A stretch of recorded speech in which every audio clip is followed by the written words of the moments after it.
ఒక విజన్లో ఉండాల్సిన గవర్నర్ ప్రసంగంపై అందరినీ నిరాశపరిచిందన్నారు బీఆర్ఎస్ ఎమ్మెల్యేలు. ప్రభుత్వం ఏం చేస్తుందో గవర్నర్ ప్రసంగంలో చెప్పలేదన్నారు. కాంగ్రెస్ సర్కార్ రాగానే కరెంటు కోతలు మొదలయ్యాయని విమర్శించారు. ఇచ్చిన హామీలు ఎప్పుడు అమలు చేస్తారని ప్రశ్నించారు. మరో 40 రోజుల్లో 100 రోజులు పూర్తవుతాయని, ఈలోగా ఎంపీ ఎలక్షన్ కోడ్ వస్తే గ్యారంటీలను గాలి కొదిలేస్తారని విమర్శించారు గులాబీ నేతలు.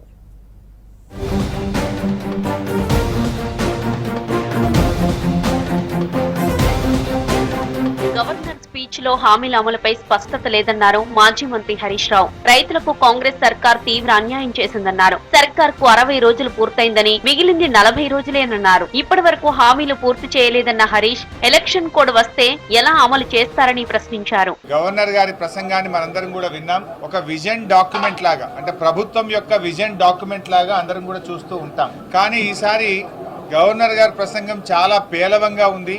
ప్రభుత్వం తన విజన్ ను ఆవిష్కరించలేకపోయిందని మాత్రం చెప్పక తప్పదు. గవర్నర్ గారి ప్రసంగం తీవ్రమైనటువంటి నిరాశను మిగిల్చిందని చెప్పక తప్పదు. అర్ధ సత్యాలు చెప్పించేటువంటి ప్రయత్నం చేశారు మీరు. అంటే ఇప్పటికే మీ 100 రోజుల్లో 60 రోజులు పూర్తయిపోయింది. ఇక మిగిలింది 40 రోజులు. నియోజకవర్గాల్లో ప్రభుత్వం ప్రోటోకాల్ పాటించడం లేదని ఆరోపించారు బీఆర్ఎస్ ఎమ్మెల్యే కడియం శ్రీహరి.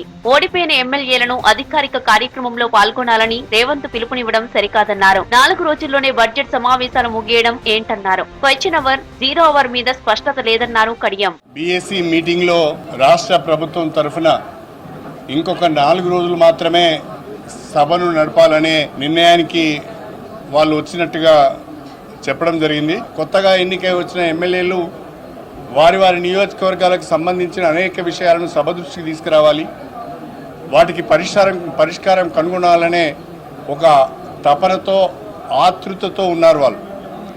వారెవరికి కూడా అవకాశం వస్తే పరిస్థితి కనిపించడం లేదు. కనీసం జై తెలంగాణ అనని వ్యక్తి రాష్ట్ర గీతం గురించి మాట్లాడడం హాస్యాస్పదమన్నారు ఎమ్మెల్సీ కవిత. ఎక్కడా రాష్ట్ర గీతం పెట్టుకోవాలని రాజ్యాంగంలో లేదన్నారు. తెలంగాణ తల్లి విగ్రహం గురించి రేవంత్ మాట్లాడడం ఏంటని ప్రశ్నించారు. అవినీతి ఆరోపణలు వస్తున్న టీఎస్పీఎస్సీ చైర్మన్ మహేందర్ రెడ్డిని తొలగించాలని డిమాండ్ చేశారు కవిత. అంటే మన గౌరవ ముఖ్యమంత్రి గారు మొదట ఎప్పుడన్నా నిజంగా గుండెల మీద చేసుకొని జై తెలంగాణ అంటేనేమో ఆయన ఇవన్నీ చేసే అవకాశాలు, ఆయన ఇవన్నీ చేసే అర్హత ఉంటుంది. ఆయన ఎప్పుడైనా జై తెలంగాణ అన్నాడా? జై తెలంగాణ అన్నోళ్ళ మీద గన్ను పట్టుకొని తిరిగిన మనిషి. ఆయన రాష్ట్ర గీతం గురించి మాట్లాడడం, తెలంగాణ తల్లి గురించి మాట్లాడడం చాలా హాస్యాస్పదంగా ఉంది. మాజీ డీజీపీ, ఇప్పుడు టీఎస్పీఎస్సీ చైర్మన్ మహేందర్ రెడ్డి గారి మీద ఆరోపణలు వచ్చినాయి. ఏమని?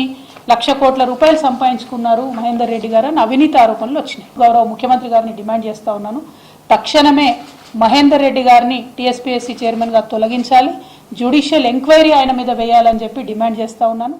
ఆటోలు అసెంబ్లీకి వచ్చారు హుజురాబాద్ ఎమ్మెల్యే పాడి కౌశిక్ రెడ్డి. ఆటో డ్రైవర్లకు మద్దతు తెలుపుతూ అసెంబ్లీకి వెళ్లగా పోలీసులు అనుమతి ఇవ్వలేదు. దీంతో నడుచుకుంటూ అసెంబ్లీకి వెళ్లారు.